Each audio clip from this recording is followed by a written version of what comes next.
You're not on the field, court, or ice. You are on the couch. From PG to DC, this is Coaching from the Couch with your host, CWall. Delivering coverage for all DC sports teams from the hometown perspective. Nats, Skins, Mystics, DC United, Washington Wizards, Caps, Bowie State.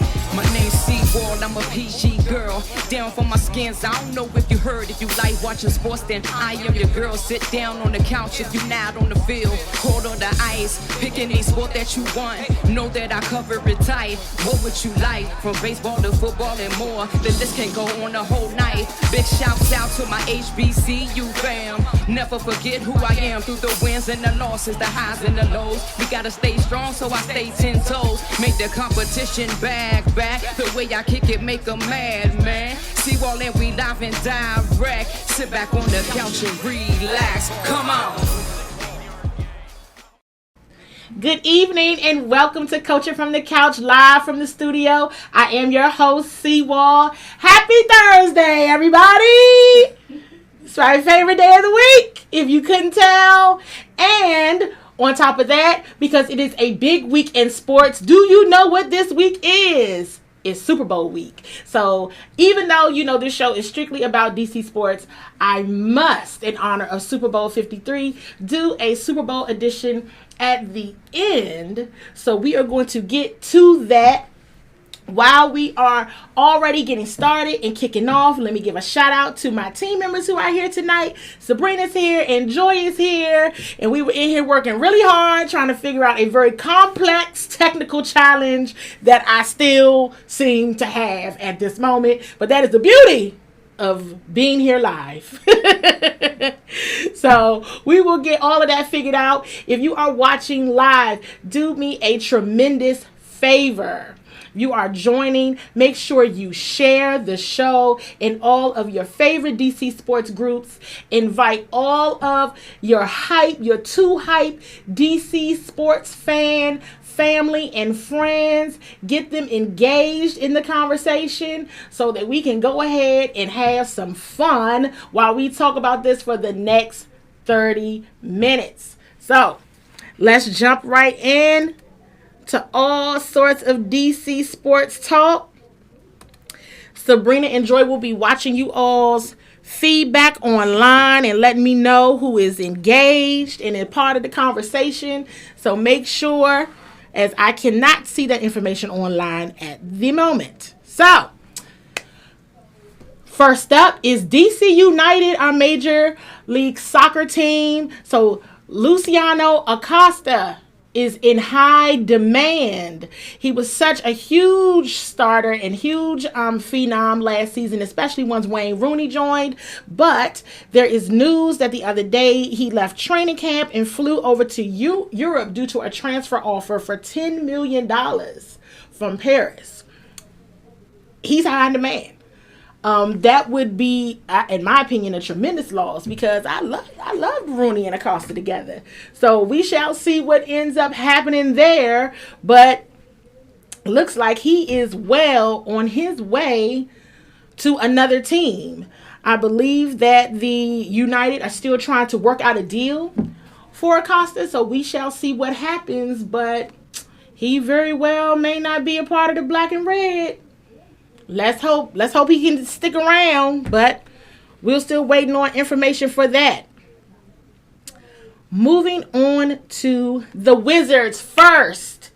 Just announced Bradley Beal has been named a 2019 NBA All-Star East Reserve. Shout out to number 3. What a tremendous accomplishment and extremely well deserved.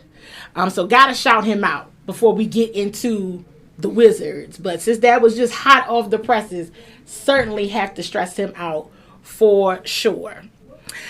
Wizards have signed John Jenkins to a 10-day contract. Just a little bit about him. Jenkins averaged 5 points and 1 rebound per game in his 145 career games. He's been with Atlanta, Dallas, and Phoenix. So just shout out to John. Let's see how this works out. You'll never know till you give it a shot. But right now, the Wizards roster is at 14 players. Now, we do know that sometimes the Wizards go back and forth between, players. They may go to the Capital City Go-Go. They may play on the team and be on the roster. But right now, the roster stands at 14. So, I asked a question today that said, who are the Wizards? Who are they? Because I don't know who they are. So that is why I asked. I have to laugh at myself because I seriously have absolutely no clue. So I'm going to go on here now and see if anybody has any feedback on who they are. But I want to share with you all some of what folks were saying in terms of who are the Wizards. Got quite a bit of feedback on this one right here. So I said the starters basically got benched Tuesday night versus the Cleveland Cavaliers. The Wizards lost. Now I have to be honest with you all. This was a game that I was not watching live. I had to go back and watch this game. And I had to start asking questions of my fellow Wizards fans. What is going on here? Why is this so embarrassing, what seemed to have happened? And I turned the game on, and the Wizards weren't doing so bad, but they ended up losing. It looked like Troy Brown Jr. had an opportunity to save the day, and bless his heart, he could not pull it off. But the Wizards ended up losing by 3 points. Now, first, here's a big issue with losing to the Cleveland Cavaliers. This is a team that doesn't want to win. Now, we talk about teams tanking. They don't. I mean, they would like for you to win. They would like for the three of us in this room to come over there and play them and beat them. That's how intense their situation is at the moment. Okay, so what do the Wizards do? They go on the road to a for sure, almost easy, you would think, right? Easy peasy win, and they lost, right? So in my mind, at first, I'm like, well, this is just about 3 points. Maybe it's not so bad. Trying to give a benefit of the doubt. And then I watched the game, and I said, ooh, that is bad. I have to move over here because of mic purposes, but that is bad. It's very, very bad, actually. So then the very next night, which was last night, Wednesday night, they played the Indiana Pacers. As we know, our hometown phenom, Victor Oladipo, is out for the rest of the season with his injury. And shout out to him. His surgery went well on Monday. And so there's no Victor for the Pacers. So some folks, like myself, and it depends. I have to be honest. I switch back and forth with this theory, right? That it doesn't matter who's out there. You just win or you lose. You got to play your hardest, and that's everybody on the team included. But the Pacers are without Victor Oladipo. The Wizards looked better last night, and needless to say, they won. So it led me to say, because of course, in watching the game, in both games, you see a totally different team. The starters on Tuesday night versus the Cavs seemed like they basically got benched, right? So even when there was an opportunity to win, Scott, they didn't get in the game. Okay. Then the next night, much better play. Again, Pacers without Oladipo.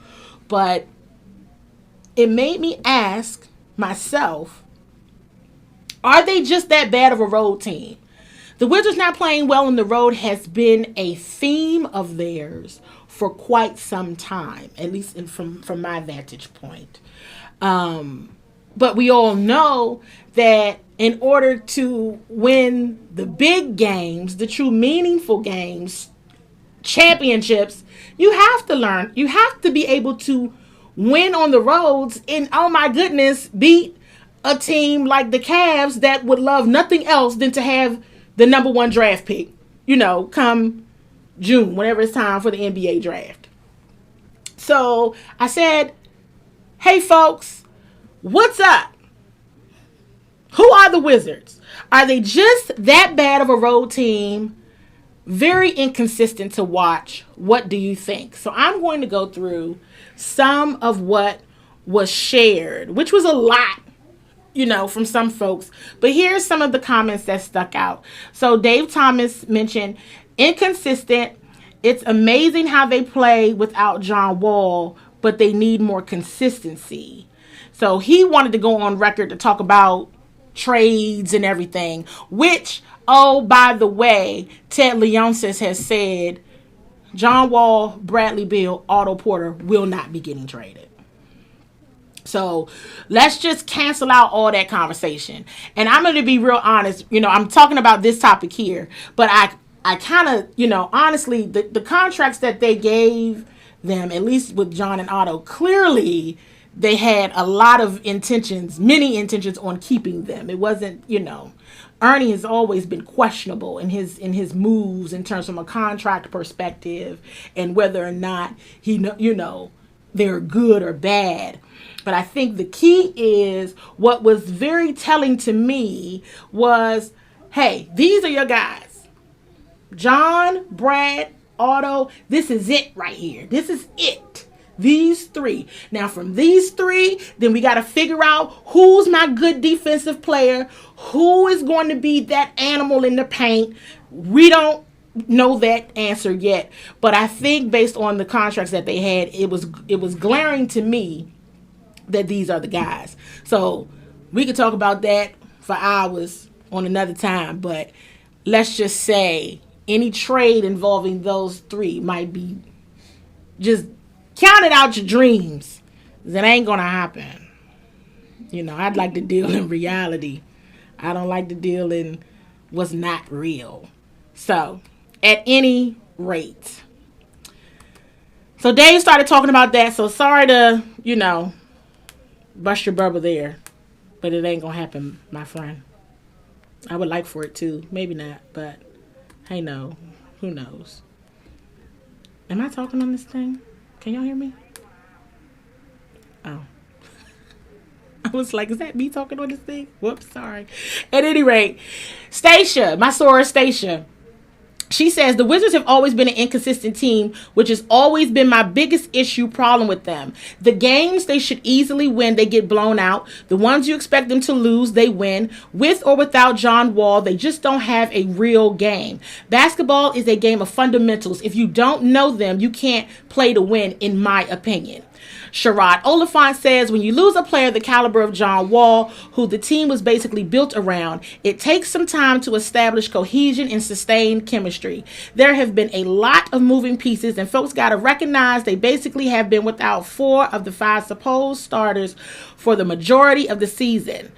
He goes on to say, they are not elite, but they are competitive in playing a quality brand of basketball. Just need to establish some consistency, and Brooks has got to have better in-game adjustments and rotations. Russell Moore says they are who we thought they were. Jamal Teal, I'm saying that loud because I'm going to come back to that. Jamal Teal says, I think their record on the road is 6-20. I blame it on the coach and mental toughness. Yusuf Taylor, Oladipo or not, they're all professionals. Wiz are a talented bunch, but too often they play as individuals. Coaching has a lot to do with the road woes. You got to be a planner and a motivator. One without the other will have you 6-20 away. Will have you 6-20 away from home. So I have to go back to they are who we thought they were. Quality brand of basketball is what Sherrod called it. Against the Cavs, that was not quality at all. At all. It was embarrassing. And you say, well, there's nights like that. No. In my opinion, if there's quality, you don't have a night like that. So then I'm going to go back to something that Dave Thomas said, as well as Stacia Shields said, and that is inconsistency. And one thing that Stacia said was, it's been inconsistent with John or without John. Right? So when we start talking about things like inconsistencies, then as Jamal mentioned, mental toughness, that's on coaching.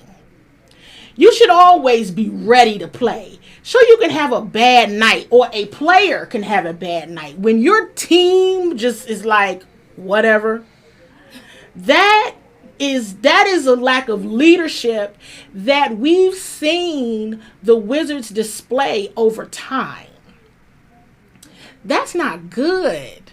That is not good because we're consistently seeing these teams get better.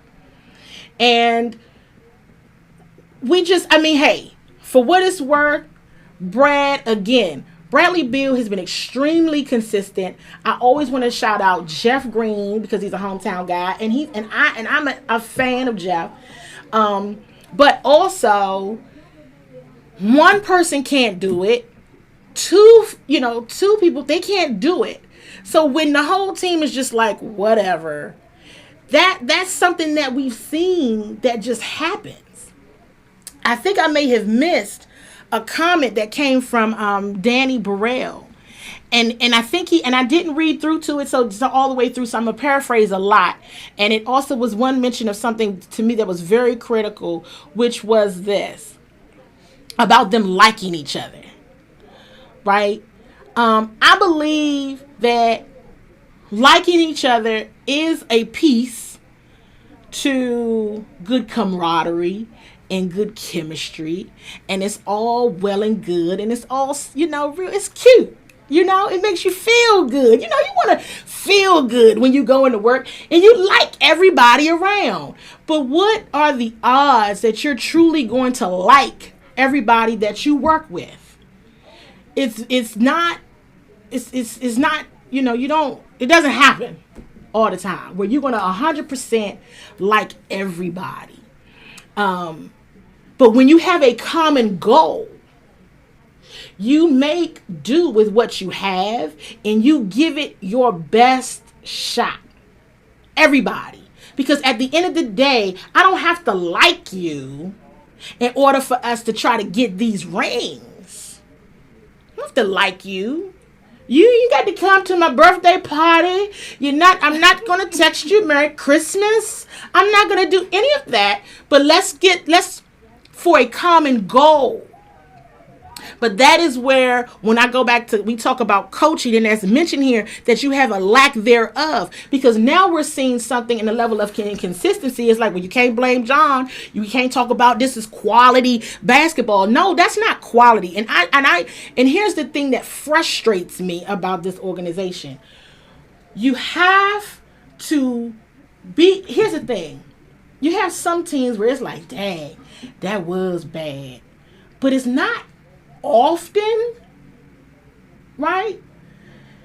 And even for the elite teams, they don't really have a bad. They don't have an embarrassing.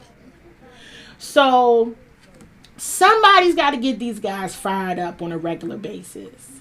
Where, okay, if there's no moral victories, okay, fine, there's no moral victories. But at the end of the day, you need to be able to say, I went out there and I fought, and I went out there, and if I'm supposed to be all this, that, and the third, then I played like it. Of course you're not going to be 100% every day. Of course not. But you don't have to have all 14 guys on your roster be 100%. Can I get a 75? Can I get an 80? I'm cool with operating with the 80-20 rule. I'm cool with that, But somebody's got to care. And when you see from Tuesday night to Wednesday night, it's going to be hard to keep the fan base and just people actively engaged because it's too much of an up and down. I don't know who I'm dealing with every day. I don't know who you are. And that is difficult to deal with when you don't know what you're dealing with and you don't know who folks are. Straight up and down. I enjoyed that conversation. Do we know who they are? I think the conversation still no. And then, I didn't really want to talk about this until after the All-Star break, because that's typically when I'm like, okay, let's see what everybody does after the All-Star break. Let's see how everybody's feeling after that. But it came up for me after watching what happened Tuesday, then watching them play last night, and I was just like, this is what I'm talking about. I can't, how can you believe in something that you truly can't depend on? Because at least if you go out blazing. That's all I'm saying. And that's the end of that. Congrats again to Bradley Beal. That made me happy. The Bryce Harper sweepstakes. Oh, did I just roll my eyes? I have this whole thing written up about Bryce and where he's going, and we talked a little bit about this a few weeks ago. And here's my thing about Bryce. Just be happy, Bryce. I want Bryce to be happy. This sounds like the end of a relationship. I don't know. If you like to go or stay, whatever it is that you would like to do, wherever it is that you end up, please be happy for sure. Because this is going on for too long. And it's almost time up.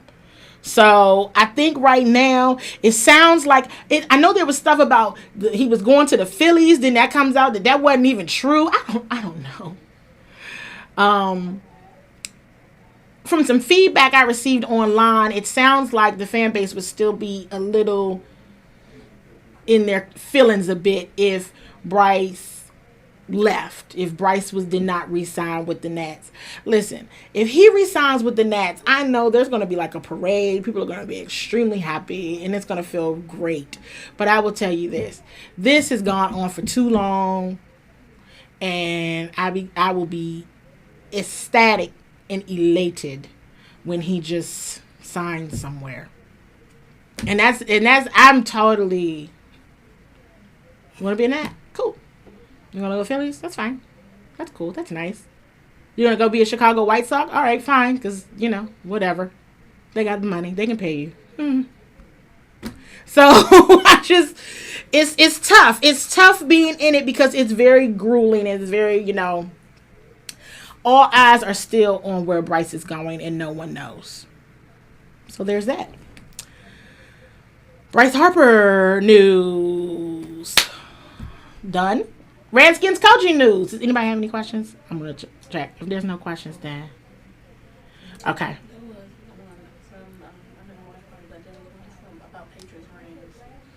Oh, we're going to get to that in a minute. So, Redskins coaching news. The Redskins, because I have to talk about them, they have announced several coaching changes within the last week. So, let's get to it. They have announced this week that their passing game coordinator, Kevin O'Connell, has been promoted to offensive coordinator. Congratulations to him. He has been with the Redskins for the past 2 seasons as the passing game coordinator last year and then the quarterback's coach. Matt Cavanaugh, in a corresponding move, will now be the Redskins' senior offensive assistant. That's fancy. He has been with the Redskins 4 seasons, and he was the offensive coordinator just for the last 2 seasons. So let us see here. Let's see. Defensive line coach Jim Tomsula will be back. He will be back. And I think he's happy with that. Okay. Well, my phone is going to go off. I don't think my media is turned off. I don't think it's turned off. It could be. Hold on. We're going to keep talking. And Jim Tomsula is back. We have Nate Kaiser of the defensive back. He's not the defensive back. The special teams coordinator, the DB coach, Ray Horton, and the tight ends coach, Brian Angelico. I done said your name wrong. I've butchered it 14 times in 1 week. I'm sorry. Excuse me. My bad. The settings, it might be on. The media might be on. It's not turned off. Then yesterday, Rob Ryan is now the inside linebackers coach. Now, I haven't heard much. It's been pretty quiet about the coaching changes, at least from a player perspective. But I will say that players seem to be excited about Rob Ryan. So, hey, I think that's all well and good. If they're happy, I'm happy. It's interesting to see these coordinators start to operate in position as position coaches. So we're seeing some that were coordinators in the past with Ray Horton, Rob Ryan, I think Jim Tomsula as well, that were, head coaches or assistant coaches in coordinator positions now in these position coach titles and roles. So this is going to be very enlightening here soon to see what's going to happen here shortly. So I don't know. The players seem happy about it. I did ask a few people, do you like the changes, or is this just more of the same? Manny, I heard you, my friend. I heard you, my brother. He straight up said no. He doesn't care. D'Angelo Pope, he said it's just window dressing. And Mazdak Merrick said, we got what we could based on who would come. And I think that right there, my friends, is exactly right. Mazdak has said it for all of us that didn't want to say it and couldn't say it. And that's what we got. I think it was one of them situations where, hey, you got the best available. And that's key. People need to understand that. People do interview, people do ask, they do check around, but you got to get who's available and you got to get who accepts. Not everyone accepts the job, not everyone accepts the role, but these guys did. Let's see. It could be festive. It could be a good look. I wanted to mention something else too before we move on to the Super Bowl. A lot of people, including myself, have talked about the Redskins potentially being on the Hard Knocks. I think part of the deal with being on the Hard Knocks is that you have to be a willing participant in that show. And I'm not so certain the Redskins want to be on the Hard Knocks. So for anybody who has dreams and aspirations of them being on the Hard Knocks, just saying they may not be on that. So don't get your hopes up if not, folks. Just saying. So, Super Bowl 53. Let's close this out and drive this home talking about Super Bowl 53. Who do you think will be the champs and why? Here's some of the comments that I've received back from folks. So Karen Newkirk says she's going to be watching poolside. That sounds nice and like fun, especially in all this cool weather and cold. It's not cold. It's frigid. Anyway, I'm silently rooting for Tom Brady is what she said, but won't be unhappy if the Rams win. D'Angelo Pope again. Yes, I'll be watching. I hate to say this because I'm so tired of them. The New England Patriots will probably win. Tom Brady is the reason why. Plus, I think the Rams secondary is some trash. But like Karen said, wouldn't feel bad if LA wins. Elias Wright says, yes, I'm rooting for McVay, but New England will win because that's what they do. Terrence Brooks says the Patriots. Terrence Pitt said that he's going to watch, but he's tired of Tom and Bill as well. Kim Perry, my girl Kim, says that she's going to be watching, rooting for the Rams, but have a feeling it ain't going to turn out the way I want. Tired of the Patriots. Everybody seems to be tired of the Patriots. Cheryl online says Rams all day. So here's what I think. And I got to shout out Lamar, too. Lamar Brand, he says, Lamar Bland, he'll be watching from Korea. So since we're ahead, the game actually airs on Monday out there. But he thinks the Patriots are going to win. So sounds like overall, folks are thinking that the Patriots going to win from the majority. Of course, folks will not be upset if the Rams lose. Cheryl online says Rams all day. I've seen a couple other folks say the Rams are going to win. I think, here's my just take on all of this, right? People are tired of watching the Patriots go to the Super Bowl, and I quite frankly am not. And the reason why I'm not tired of watching the Patriots go to the Super Bowl is because I'm such a sports buff and just crazy person at times that it's history. So it's like watching something that you never thought could be done or even possible, and people are doing this. So it's a piece of history, first and foremost. I just could never get tired of watching how the Patriots as an organization continues. Every year they get written off somehow, some way. They lose some random game or something happens. And people are like, are they done? Are they done? Are they done? And it's like, no, they're not. Here they are. You know what I mean? And I mean, they are just the epitome of resilience and just competitiveness. And I mean, just winning. It is just these guys, I mean, all the time. So it's fun to watch that. For me. So don't get me wrong, Sean McVay, I can't wait till Sunday. Oh my gosh. Whatever he's got, because that guy is brilliant, and I just can't wait. For me, it's not even about Tom Brady versus Jared Goff, because we already know who wins that battle. I want to see Bill Belichick versus Sean McVay. That's what I am just cannot wait. Can you tell how excited I am? So I'm sliding across. But I just wanted to share that I do think the Patriots are going to win. I'm not a betting woman, so I have no idea what the score will be. But I will tell you this. I might cry a tear of joy if the Rams win, because if anybody deserves it, Sean McVay and his genius, he absolutely does. So with that being said, I have to go now. Have a beautifully blessed evening, everybody, and I will see you next Thursday. Sports is what we do.